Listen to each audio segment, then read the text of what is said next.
Guten Morgen, muchachos. How you doing? Welcome back to Football Digest Daily. My name is Nyaassh, a not so elated one. I would have loved to say good morning from top of the table, but yeah, actually, wait a minute. Yeah, still joined top of the table. Last I checked, you had 21 points, same as Manchester City. Yeah, but not just Spurs wanacheza leo against Fulham, and maybe Spurs might just win. So I'm gonna have to go a bit slow on that one. Just like I'm gonna have to go a bit slow on Chelsea and Stamford Bridge being a stomping yard. Because then over the weekend, of course, I made a lot of noise about how we're gonna clatter Chelsea at Stamford Bridge, because that's our backyard, that's our Emirates 2.0. But it didn't go exactly according to plan. Now, before this game, of course, nilikuwa nafikiri Chelsea watacheza kama wao. Unajua Chelsea hii season or the last 3-4 seasons imeonyeshana sisi ndio mabwana zao. Sasa tulikuwa na expect twende Stamford Bridge, watupikie chai, watuwekee sukari, watupee mkate iko na blue band ama jam, watupigie mayai mbili hivi ama kitu kayo. Hey, nafika huko nikao ukifika kwa nyumba na girlfriend amenuna, akuongeleshi. Hivyo ndivyo Chelsea walikuwa wanatufanyia. Unakuja unapewa chai lakini haina sukari, unapewa sukari kando ujiwekee. Unapewa mkate hadi haijatolewa kwa sleeve ya bag ya mkate, unawekewa hapo ujitolee na ujipakie blue band. Like, hey, sasa kwani makosa tumefanyia makosa wapi? But at the end of the day nakumbuka, I love the fact that Chelsea walikumbuka sisi ndio mabwana na wakatupatia zawadi inaita zawadi inaitwa not losing, or they give us a point, man, because that game we are going to lose. I honestly was thinking like there is absolutely no way we are winning today. We were so poor, man. That's the worst performance I've seen from Arsenal this season. Like, absolutely shambolic. Poor passes, guys like Odegaard missing, Declan Rice giving wayward passes or making bad choices. We were just all over the place in the first half. I don't understand. We were so off in that game. It was weird. And of course Chelsea took advantage of that. And maybe it's just the way Chelsea was set up in the midfield. They absolutely stifled our progress, man. We were just not in it. In fact, that game, we came into that game the 76th minute. All these other minutes, we were doing absolutely nothing, just following proceedings and stuff. And then maybe that's just the one positive bit you can take from this game, the fact that we only played in that game from the 76th minute moving onwards, and we did not lose. Right? In our worst performance, we did not lose at Stamford Bridge. And in the best Chelsea performance, they could not win. And I know people look at it from, on paper Arsenal looks stronger than Chelsea, and maybe that's why Arsenal should not be celebrating a draw. First of all, no one is celebrating a draw. I'm seeing people saying, Arsenal fans are celebrating a draw. Ulisikia wapi? Show me one Arsenal fans who's over the moon because Arsenal drew at Stamford Bridge. None. We are just okay with the result because, we were saved from the jaws of, an L. God damn, we would have lost that game. No lie. So the fact that we didn't lose, we kind of makes it a bit okay for us. But we know for sure that was a terrible outing. That is not how we expected to perform. Even the guys themselves know. And of course, Odegaard was missing in action. And I'm thinking, Odegaard missing in action in big games. Big games, Gani. Odegaard was there against Manchester United. Odegaard has never misses in big games. Odegaard last season was instrumental in Arsenal getting the comeback against Southampton. Was instrumental. In fact, he scored the 2 goals. Did he score the 2 goals when he beat Newcastle? He was instrumental when he beat Spurs away from home. He was instrumental when he beat Manchester United this season. So I don't understand people saying Odegaard is missing in action in big games. I don't understand. By the way, Arsenal is the only top. So far you have played against Chelsea, Man City, Man United, and Tottenham. 4 of our 9 games that we played so far have been against what you typically call top 6 opponents. So it's not that bad, and you have yet to lose. So tuko unbeaten bado. Watu wasisahau hiyo. Na tuliwaambia mjichunge sana. And I know this is why most Arsenal fans are livid, because they know Arsenal is finally going to get beat.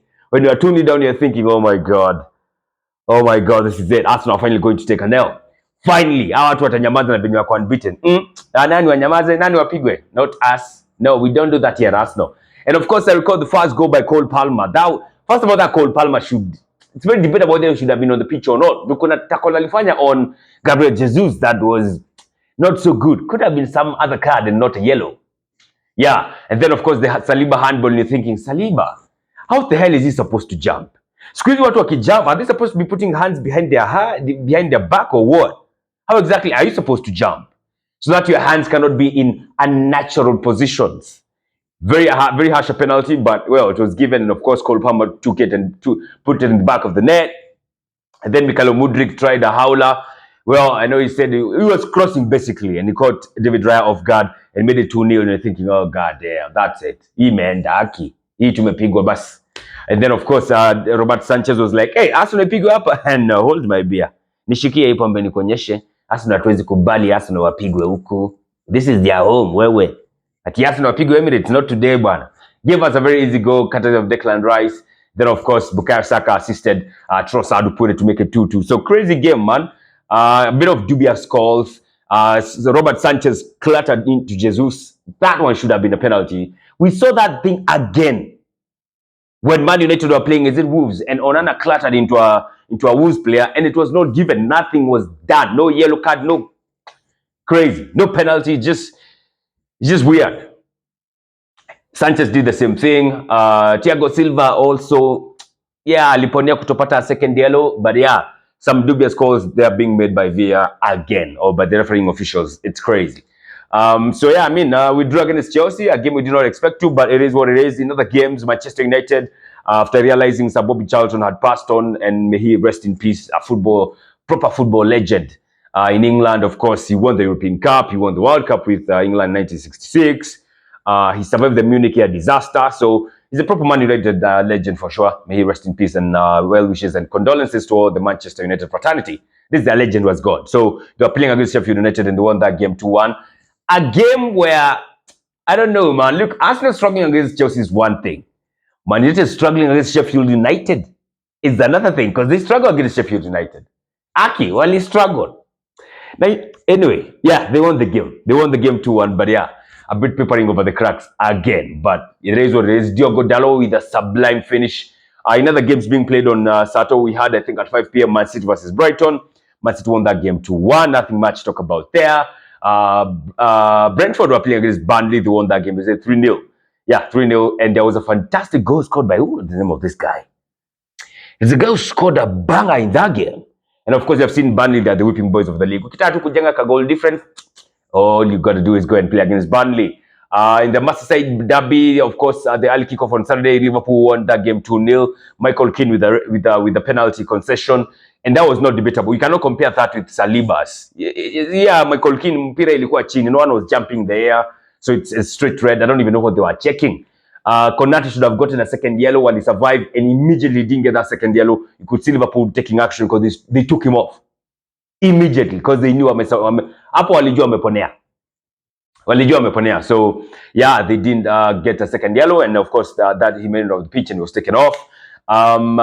Which other big aspect was happening this weekend as far as football goes? I don't see any other, to be honest. Bournemouth are playing against Wolves. This is interesting because Gary O'Neill, who's the coach of Wolves, was going back to Bournemouth after they fired him. Now, Bournemouth last season survived relegation courtesy of being guided by Gary O'Neill. After that, Bournemouth were like, we don't need your services no more, my man. So take an L, kanyanga kubwa ukiendanga. They fired him. Gary O'Neill na yeye akaenda kapata club in the name of Wolves, and Wolves came back to beat Bournemouth. And Wolves are playing quite well, to be honest. We might have to take another look at Wolves, man. They have Pedro Neto, who has the most assists this season, by the way. I think he has 7 assists now, if I'm not wrong. Yeah, he's doing quite well. He's assisting Huang Hee-chan. Yeah, those two, the duo is doing quite good, to be honest, for Wolves. So yeah, another one to keep an eye on. That's one to keep an eye on. On Sunday, we had Aston Villa versus West Ham. Aston Villa won that game 4-1. And I understand Jarrod Bowen has more away goals than Manchester United. I didn't know about that until today. Yeah, always a nice, interesting start to hear such a kind of start. Yeah, so that's how the cookie crumbled as far as football is concerned. Of course, this weekend, of course, we also had the Rugby World Cup happening. Tulikuwa na on Friday we had, of course, New Zealand up against Los Pumas. One-sided a semi-final. Didn't even look or feel like a semi-final, especially considering the scoreline 44-6. That was not a semi-final. Then, of course, the real semi-final was happening on Saturday when England were facing South Africa. And South Africa, my God, we had to dig in. We won that game with 3 minutes to go. Andre Pollard, you got to give her that man the man. He has to start in the final, by the way. huyo lazima aanze final. Oh my God, he saved us with them fantastic kicks, and of course the penalty that we got the last minute is the one that absolutely saved us from the jaws of a knockout. So South Africa goes on and marches on to set up a blockbuster of a final this coming Saturday when New Zealand clash with the Springboks. My God, that's gonna be tasty. You know that for sure. Of course, before that, we shall be having the third place playoff between England and Argentina. You can almost predict England are going to win that third place playoff. All right, so that's how the quick crumble this weekend, man. And this week, of course, we have the Champions League coming in. Since Camarson, we have to quickly recollect ourselves and go and play Sevilla. Sevilla, by the way, they drew with Real Madrid over the weekend. So, yeah, no, it's going to be easy, but we have to win that one. We have to quickly get ourselves back up. We have the Champions League. We have, I think, Newcastle playing against Borussia Dortmund. We have AC Milan up against PSG. Yeah, some interesting fixtures going on. Of course, today on Monday, we have the London derby between Spurs and Fulham. And as you know, I've always been a Fulham supporter since 1922. So let's see how this one is going to turn out. All right, that's what's up, folks. Have a fantastic weekend. I hope you enjoyed this weekend piece of action. I would love to know, what was your highlight of this weekend? Was it Arsenal finally being held to a draw by Chelsea? What was it? Is it Manchester United finally beating Sheffield United? You know, after Kukani Kawana struggle, looked like we were going to get a draw. So I would love to know what was the highlight of this week. Drop it on the comment section.